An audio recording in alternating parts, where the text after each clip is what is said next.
Hello ladies and gentlemen, my name's Shadowwraith and today I'm going to be going over 3 tournament winning lists. These are not my lists, but they are tournament winning lists and I thought they'd be awesome to cover because it just gives you an idea of what you might go against, tricks that you could use, things like that. So you never know, you might come against it or you might go, oh that's a really cool idea, I might try and recreate this list. Which is absolutely fine. It's always good to play around with lists, especially other people's lists. And these are coming from pretty high tier tournaments. One of them won the Throne of Skulls event up in Warhammer World in Nottingham, the UK, which is quite a big event. It is a really big event and it's awesome. Definitely worth going to if you got a chance to. I know some of you are from different countries and stuff like that, but if you're ever in the UK and Throne of Skulls is going on, try and sync up your holiday with that because it's definitely worth going to, especially if you love this game because, well, it's Warhammer HQ. It's always worth going, and if you're going to play Lord of the Rings whilst you're there, why not? So, yeah, jumping straight in, and these aren't in any particular order whatsoever. They're not from best to worst or anything like that. We are going to be looking at the event called Scourging of Stirlingshire. So it's a good versus evil tournament that happened in 2018, and I mean, it's Jay's list. I won't say his surname. I don't know this person personally. I'll just say it's Jay's list because that's his first name, just to be safe in case he doesn't want me to put it on YouTube. I don't know. And it's 800 points anyway, and it's Barad-dûr, and it won this event, 800 point event, which is a pretty high point event. So it's good effort. And I found it surprising because, well, I'll go through the list and then tell you why I found it surprising. So, Warband 1, the Dark Lord Sauron. Boom! That's why I found it surprising. I don't really see Sauron ever at events. I don't know why. He's quite a hefty character in points, but he's also so good. And he makes it quite hard for the army to break because he is tough as nails to get through. So you've got Dark Lord Sauron leading 11 Orc Warriors with shield, 11 Orc Warriors with spears, 1 Orc Drummer to get them up the board, and 1 Orc Warrior with a banner. It's always good to have a banner, because some scenarios give you points for having a banner, and if your opponent does not have a banner, you get more points. So you don't want to be that opponent that does not have a banner, at least, because you'll just be giving away points. Warband 2 is just a bog-standard Orc Captain with a shield, and he is leading 5 Orc Warriors with shields, and 5 Orc Warriors with spears. And Warband 3 is an Orc Shaman, 4 Wild Riders with shields, and 1 Orc Tracker. Orc Trackers are pretty interesting. Stalk Unseen, I think they get. So it's got 42 models and 6 might. Yeah, I like the list. It's really interesting. I've always wanted to see someone use the Dark Lord at an event because he's such a cool model. And he's the Dark Lord Sauron. So yeah, you've got a decent amount of troops. You've got the banner, you've got a war drum to get you up the board. And he's got 42 models with the Dark Lord. So I can see why he did quite well, because you've got really heavy hitting hero, a centerpiece of your army who's going to do a lot of damage. And then you've got all the orcs that just will not break until Sauron is on like 1 wound. Yeah, I can't see people bringing this any lower than 800 points. I don't think Sauron can be competitive any lower because the rest of your army will literally crumble to anything and all you'll have is Sauron stood in the middle of the board going, right, I've got to grab these objectives and kill everyone and then do this and that, and it won't work. But I thought it was a really cool idea. And then you've got the Orc Shaman who can pop up his special Fury abilities and things like that, and it's cast on a 3+, which is quite good, and it affects mortal orcs only, and he's only 50 points, so sure, why not? He also is rocking Transfix, which is really good for dealing with heroes, big heroes that might damage Sauron. 12-inch range, cast on 5+, so it's a bit risky because he's only got 3 will and 1 might.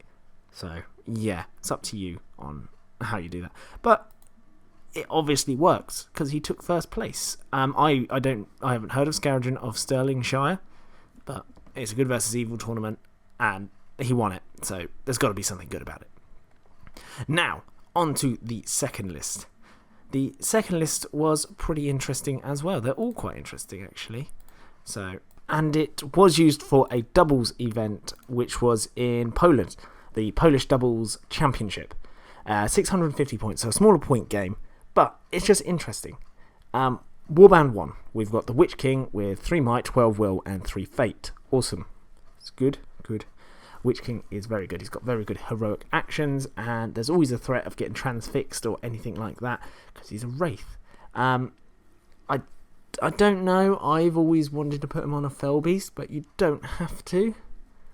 He hasn't got any upgrades written on here, but who knows. Sure, he's there for the strike. He's there for the magic. Awesome. The Witch King is cool. Then we've got 7 Morannon Orcs with shields and 6 Morannon Orcs with spears and shields. 1 Orc Warrior with a banner, shield and spear, and 1 Orc Tracker on Warg. Now, the Morannon Orcs are fantastic. They are strength 4, which is absolutely brilliant for an Orc. You're killing ghosts on 6s rather than 6s by 4s if they've got shields. Their strength 4 is amazing. On an Orc as well. Cheap as chips. So, yeah. And then the Orc Tracker is quite good at grabbing objectives, things like that. Things like Reconnoiter as well, he's quite handy with. But yeah, mainly objective grabber, I can imagine the Orc Tracker on Warg being. Then Warband 2, we've got the Tainted on Horse, absolutely fantastic. The Tainted is brilliant. 5 Morannon Orcs with shields, 4 Orc Warriors with shields and spears, 1 Orc Warrior with a spear, and 1 Orc Tracker on a Warg. So another objective grabber, I imagine, with the Tracker. And the Tainted, having the Tainted there is such an amazing combo.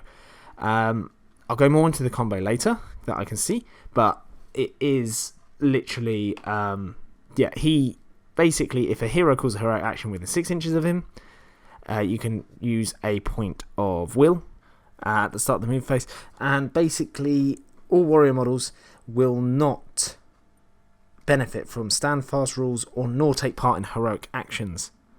So no heroic moves and things like that for your warriors. Your heroes still get it, but the rest of you don't, which is actually really good for his partner, which is the Candice Chieftain on Chariot.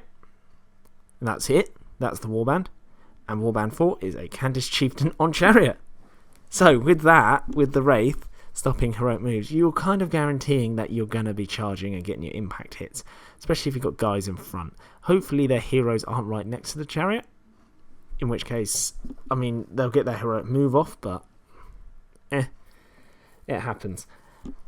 But yeah, it's really, really interesting. You've got a bit of a horde going on because you've got 30 models with 9 might. So yeah, and it won the event. So what can I say? It must have done well. It's quite an interesting combo. Now that list was I think more for a fun tournament. I don't know, because they're red allies, so maybe this is preceding the FAQ for red allies and things like that, or they allowed red allies in this particular tournament. So yeah, that's fine. Now moving on, we've got the third and my favourite. I'll just say it, my favourite. Okay, and they've lovingly nicknamed it the Flying Circus. And if anyone can guess what this is, well done you if you get it right. It is just Ringwraiths on Fell Beasts. Now, this is the 1,000 points, Throne of Skulls, and it's just crazy. It consists of the Undying on a Fell Beast, Camul on a Fell Beast, and just a normal Ringwraith with 2 might, 14 will, and 2 fate on a Fell Beast. So it's 3 model with 6 might in total. Yeah, and I mean, I could see that I'd probably put the Undying as my leader, because he's the Undying, so you can use his will points as fate, so it's a lot harder to get the kill, the Warlord kill, leader kill. But yeah, no, it's mad. So you've got the Fell Beast, which is absolutely brutal on the charge. It's got monstrous charge, it's fight 7, ridiculous strength. It can do brutal power attacks. So yeah, it's just a really interesting list. Really, really interesting. You've got Camul, who's the more combat-y orientated one. And basically what Camul gets is he gets so basically when he makes a strike against any model which causes a wound, he instantly regains a single point of will spent early in the battle. So you can't go beyond his 12, but it's a really good way of getting his will back. Additionally, he can choose to spend a point of will at the start of the fight phase and increase either his fight value, strength, or attacks by 1 for the remainder of the fight. Note that if he is mounted, Camille will only ever increase his own fight value, strength, or attacks, not those possessed by his own mount. So, I wouldn't bother using any of that. I don't know, unless, yeah, the Velbeast has got more attacks, got higher fight value, and he's got higher strength. So maybe it's for the wounds, the will, getting the will back. But having 2 wraiths side by side, the Undying has a special little rule. That at the start of the move phase, before her actions are declared, the Undying may spend a will point to activate this ability. Until the end phase, of that turn, the Undying regains 1 will point for each magical power successfully cast by another mortal within 6. So he can be getting 2 extra will a turn, and he can use them as fate points. So yeah, he starts with 18 will as well. Oh my god. I can see why that was a handful to face. So that one seemed a bit more like on point. So obviously there's no shenanigans with like red allies, like the second one.